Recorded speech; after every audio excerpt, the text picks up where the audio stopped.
कराची करीमाबाद में नामालूम अफराद की फायरिंग से डीएसपी अली रजा और गनमैन शहीद। डीएसपी अली रजा को नामालूम मुसल्लह अफराद ने निशाना बनाया। वजीर दाखिला सिंध ने डीआईजी सीटीडी और एसएसपी सेंट्रल से रिपोर्ट तलब कर ली। हमले में मुलव्विस अनासर की गिरफ्तारी के लिए फौरी इकदाम करने की हिदायत। डीआईजी सीटीडी आसिफ एजाज शेख के मुताबिक 2 मुसल्लह मुलजिमान ने शहीद डीएसपी पर 11 गोलियां चलाईं। शहीद को सिक्योरिटी दी हुई थी, लेकिन वाक़े के वक्त वो तन्हा थे। मुलजिमान को जल्द गिरफ्तार करके कैफरे किरदार तक पहुंचाएंगे। वजीर दाखिला मोहसिन नकवी का वाक़े पर अफसोस, अहले खाना से इजहार ताज़ियत। अली रजा शहीद एसएसपी चौधरी असलम के करीबी साथी थे।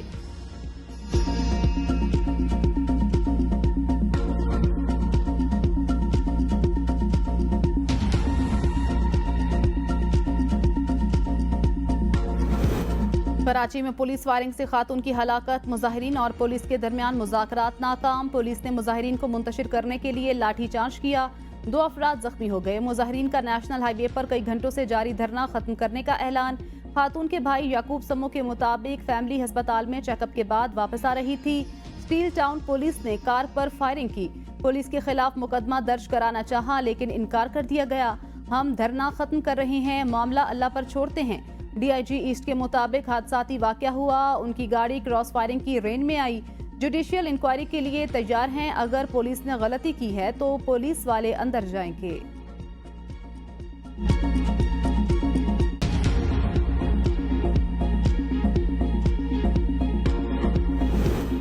सिविलियंस के फौजी अदालतों में ट्रायल से मुतल्लिक सुप्रीम कोर्ट में अपीलों पर समाअत आज होगी। जस्टिस अमीनुद्दीन खान की सरबराही में 7 रुकनी लार्जर बेंच समाअत करेगा।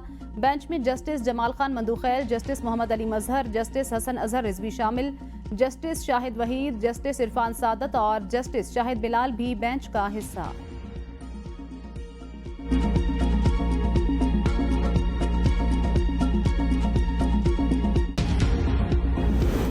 बंदरगाहों में जदीद निज़ाम से अरबों डॉलर का ज़र मुबादला हासिल कर सकते हैं। वज़ीर आज़म शहबाज शरीफ ने कहा, पाकिस्तान जोग्राफियाई एतबार से खित्ते में कलीदी अहमियत का हामिल है।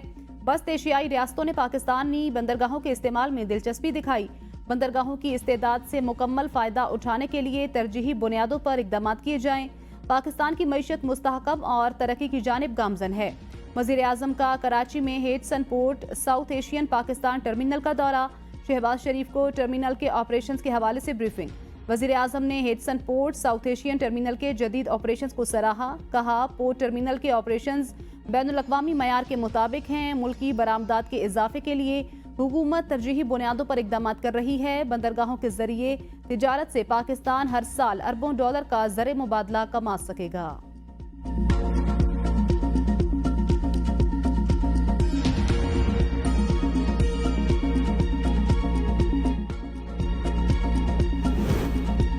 कौमी असम्बली में अपोजिशन लीडर उमर अजूब के घर पुलिस का छापा। उमर अजूब पुलिस को इंसदादे दहशतगर्दी के मुकदमे में मतलूब।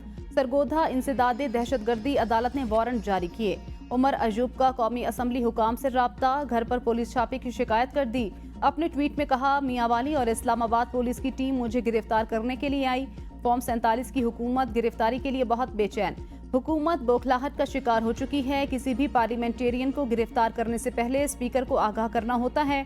हुकूमत नहीं चाहती कि हम उनकी कारकर्दगी पर बात करें। मोहसिन नकवी के 450 अरब गंदुम स्कैंडल की बात करें, महंगाई की बात करें, या फिर उस मैंडेट की जो इन्होंने चुराया है। ये साबित करेंगे कि पाकिस्तान में कानून की हुक्मरानी नहीं। उमर अजूब गिरफ्तारी से बच निकले। छापा F10 इस्लामाबाद वाली रिहायशगाह पर मारा गया। अली अमीन भड़के ना मारे, दोनों एक दूसरे को अच्छी तरह जानते हैं। साबिक वजीर आला परवेज खट्टक का जवाब। कहा, मेरा ताल्लुक भी खट्टक कबीले से है। मुझे अपने सूबे में कोई बंद नहीं कर सकता। 2013 में अपनी मेहनत से हुकूमत बनाई। किसी ने एहसान करके वजीर आला नहीं बनाया।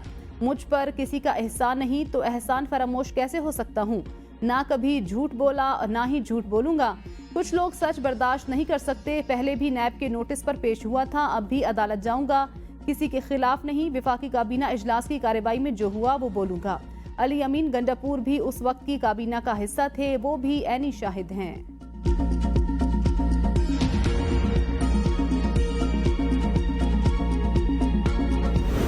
इस्लामाबाद हाई कोर्ट में इलेक्शन ट्रिब्यूनल में इंतखाबात में मुवज्जना धांधली के हवाले से दरखास्तों पर समाअत आज होगी। सिक्योरिटी इंतजामात का सर्कुलर जारी। इस्लामाबाद इंतजामिया और IG पुलिस बाकायदा इंतजामी और सिक्योरिटी इंतजामात यकीनी बनाने की हिदायत।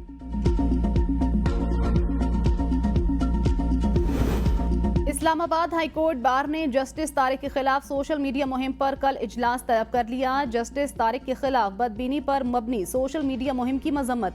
कहा, जस्टिस तारिक महमूद काबिल और मेहनती जज हैं। उनका बतौर वकील और डिप्टी अटॉर्नी जनरल शानदार पेशावराना करियर है। Islamabad high court bar association अदलिया की आज़ादी और खुद मुख्तारी पर मुकम्मल यकीन रखती है।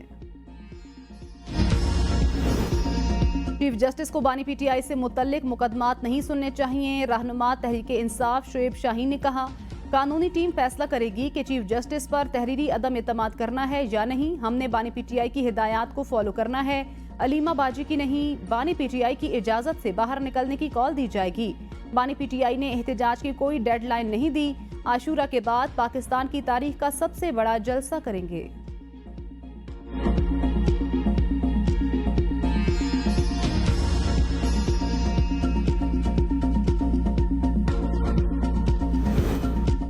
पंजाब समेत मुल्क के मुख्तलिफ शहरों में बारिश। कसूर, रहीम यार खान, नौशहरा, एबटाबाद, हवेलियां में नशेबी इलाके ज़ेरे आब आ गए। नदी नालों में तुगजानी, बिजली के मुतादिद फीडर्स ट्रिप कर गए। मामूली बारिश के साथ ही पेशावर के बेशतर इलाकों में बिजली बंद। हरनाई के पहाड़ी सिलसिलों में बारिश और नदी नालों में सैलाबी रेलों से हरनाई सिब्बी रेलवे सेक्शन पर ट्रेन की आमदोरफ्त मुअत्तल।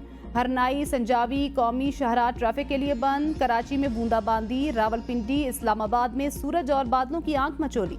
बारिश का इम्कान। लाहौर, सियालकोट, गुजरावाला, नारोवाल, फैसलाबाद में अर्बन फ्लडिंग का खदशा। मरी, गिलियात, कश्मीर, गिलगित बल्तिस्तान में लैंडस्लाइडिंग से ट्रैफिक की आमदोरफ्त मुतासर होने का इम्कान। बलोचिस्तान में चंद मकामात पर मूसलाधार बारिश की पेश गोई। पहाड़ी नदी नालों में सैलाबी सूरत हाल का खदशा। अर्बन फ्लडिंग का खदशा। वजीर आला पंजाब का इंतजामिया को अलर्ट रहने का हुक्म। कमिश्नर्स, डिप्टी कमिश्नर्स और वासास को मुतहरक रहने की हिदायत करते हुए कहा, किसी सड़क पर बारिश का पानी जमा नहीं होना चाहिए। सैलाबी सूरत हाल से निमटने के लिए PDMA के SOPs पर अमल दरामद यकीनी बनाया जाए। शहरियों की जानो माल की हिफाजत हुकूमत की जिम्मेदारी है, उसे हर सूरत यकीनी बनाया जाएगा। मरियम नवाज की अरकान असम्बली को मुमकिना सैलाबी सूरत हाल में रेस्क्यू और रिलीफ के कामों की मुअस्सर निगरानी की हिदायत।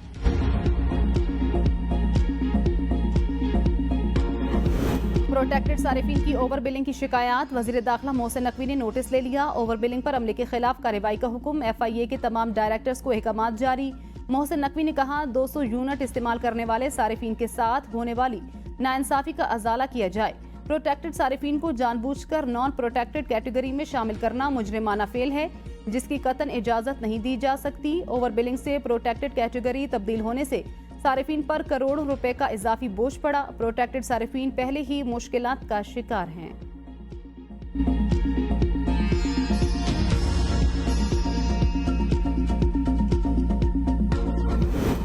हुकूमती दहशतगर्दी नहीं चलेगी। 12 जुलाई को इस्लामाबाद में आवाम के लिए धरना देंगे। लिया में अलखिदमत अस्पताल के इफ्तिताह के मौके पर अमीर जमात इस्लामी हाफिज नईमुर रहमान ने कहा, मुल्क को बने 77 साल हो गए, आवाम बुनियादी सहूलतों से महरूम है। हुकूमत ने बुनियादी ज़रूरत की अशिया की कीमतों में मजीद 20% इजाफा कर दिया। महंगी बिजली के बायस लोग जेवर बेचने और खुदकुशियां करने पर मजबूर हैं। मुल्क में किसी चीज़ की कमी नहीं, सब हुकूमत खा जाती है। पानी, कोयला सब मौजूद, हम सस्ती बिजली बना सकते हैं। एक बंदा अंदर, पार्टी बिखर गई, हुकूमत की मौजें लगी हुई हैं।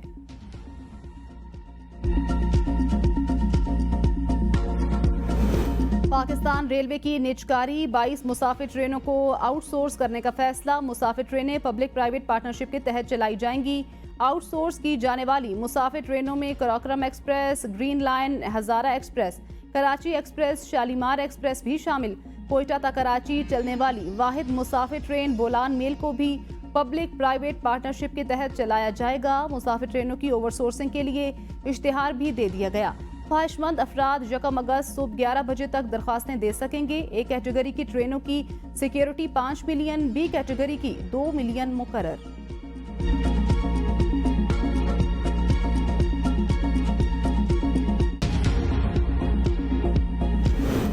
बजट के असरात। नए माली साल के पहले ही हफ्ते सीमेंट की कीमतों को पर लग गए। सीमेंट की 50 किलो बोरी 207 रुपए तक महंगी, कीमत 1500 रुपए तक पहुंच गई। लाहौर और पेशावर में सीमेंट की कीमतें सबसे ज्यादा। लाड़काना में सीमेंट की 50 किलो बोरी 207 रुपए तक महंगी हुई। पेशावर 177, बन्नो 163, कोयटा में 160, इस्लामाबाद 151, कराची और लाहौर में सीमेंट की बोरी 150 रुपए तक महंगी हुई। विफाकी बजट में सीमेंट पर फेडरल एक्साइज ड्यूटी फी किलो 3 रुपए से बढ़ाकर 4 रुपए की गई।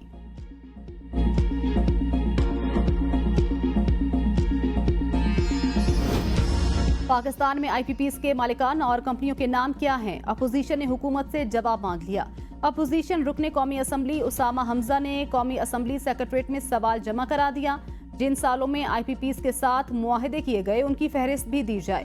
आईपीपीएस के साथ मुआहदों पर दोबारा गुफ्तो शनीद करने की गुंजाइश है, अगर नहीं तो वजूहात बताई जाएं। हुकूमत की जानिब से इन सवालों के जवाब कौमी असम्बली के सामने पेश किए जाएंगे।